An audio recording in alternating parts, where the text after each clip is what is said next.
So right now, the big story of the week, the big news of the week that everyone's, of course, talking about is this coronavirus that has broken out in China.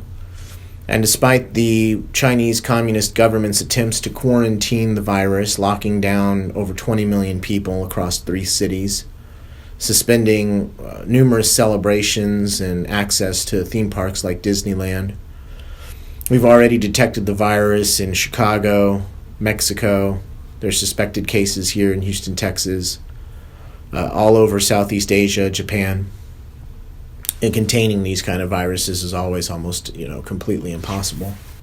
The question that I always get asked, and that friends of mine always ask me when things like this happen is this it?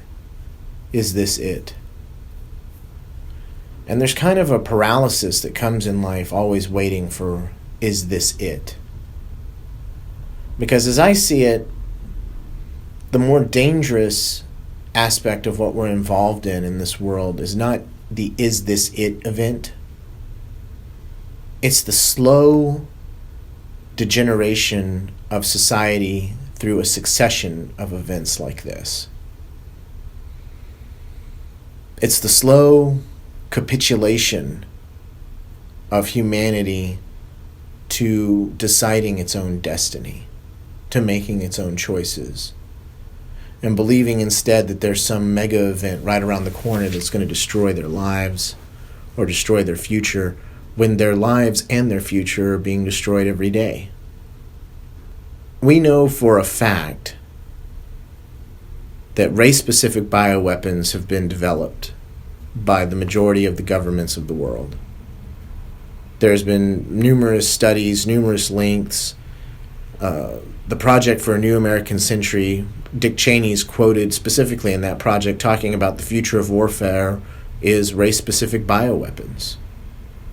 And why do I bring up race-specific bioweapons and then talk about coronavirus? Is there a connection? I don't know. But I know that the possibility exists. I know that the reality is that Bayer, one of the largest pharmaceutical companies in the world, got busted with their Factor VIII drug, giving kids all over the world HIV.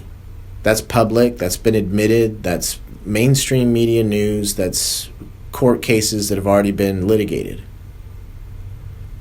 Overseas, here in the United States, those companies were protected. So, what was it? J.P. Morgan this week released a study asking if curing patients is a sustainable business model for some of their portfolio medical companies. And of course, health is not a sustainable business model.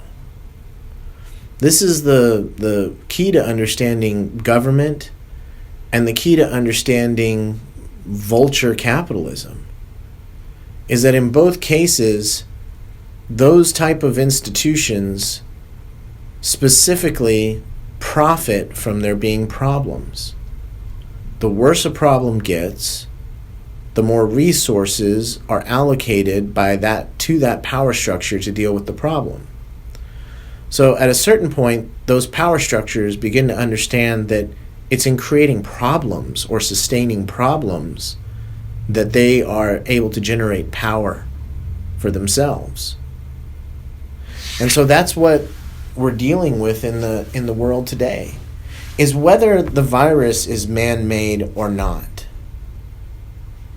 becomes irrelevant. What becomes relevant is that no matter what happens in the future, the power structures of the world will always have one answer: give them more power, give them more control. This is the incremental expansion of the power of the corporate world and the state at the cost of the individual, at the cost of freedom. And this is the continued trajectory upon which our world is set, is a trajectory of control, a trajectory of dominion. That is inescapable. When you look at the world today, you see social score credit systems developed in China.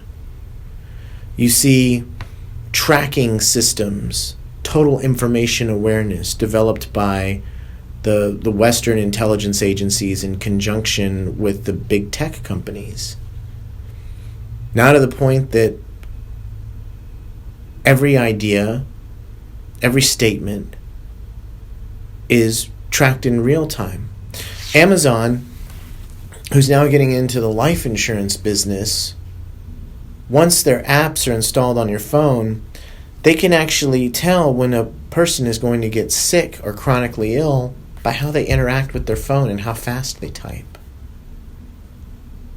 The machine actually knows when you're going to get sick before you get sick.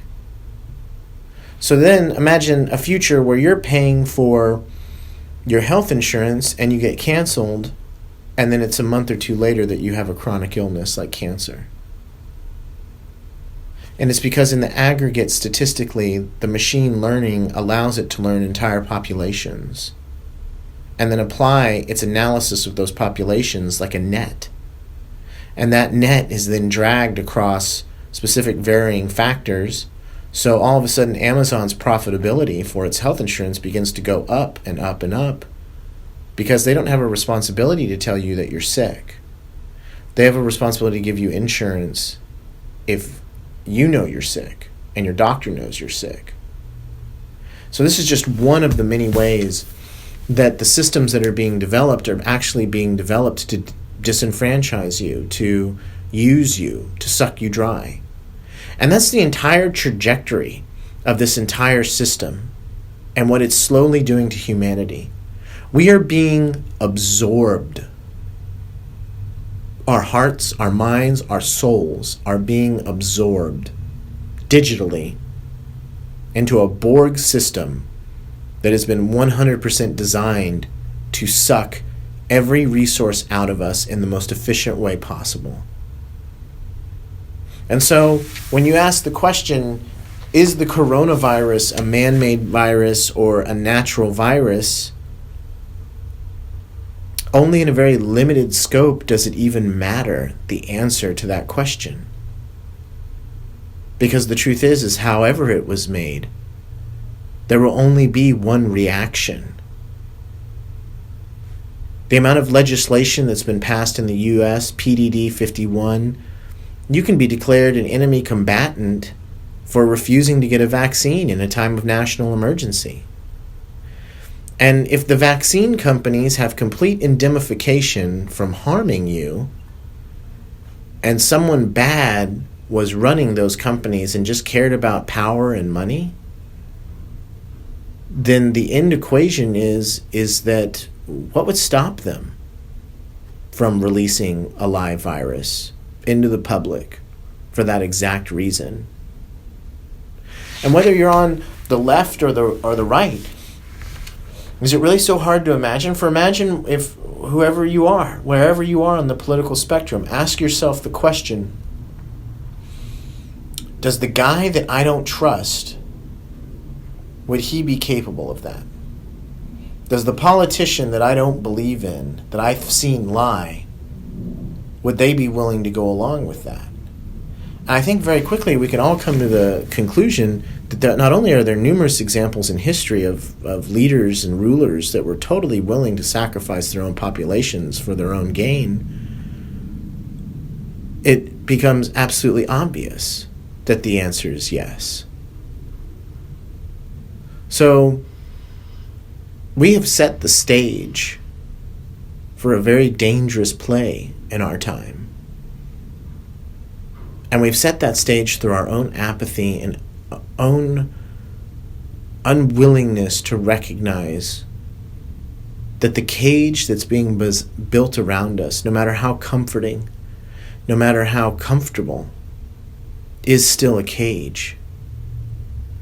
That the reactions to any kind of calamity, any kind of catastrophe, any kind of pandemic will always come at the cost of the people. And until that we can recognize that all of this goes back to the essential question of do we start building a more free world or a less free world, that as long as we're not asking that question, we're answering it. And the answer is we're building a very not free world. That's why I get up here and talk about this stuff, is because we are sleepwalking into a digital prison. Every day it becomes more complex, more attuned, more accurate at being able to understand how to control us, how to catalog us, and how to manipulate us along specific lines. And when you inject the worst of human ambition and desire into that, then you've injected a poison into the very heart of humanity.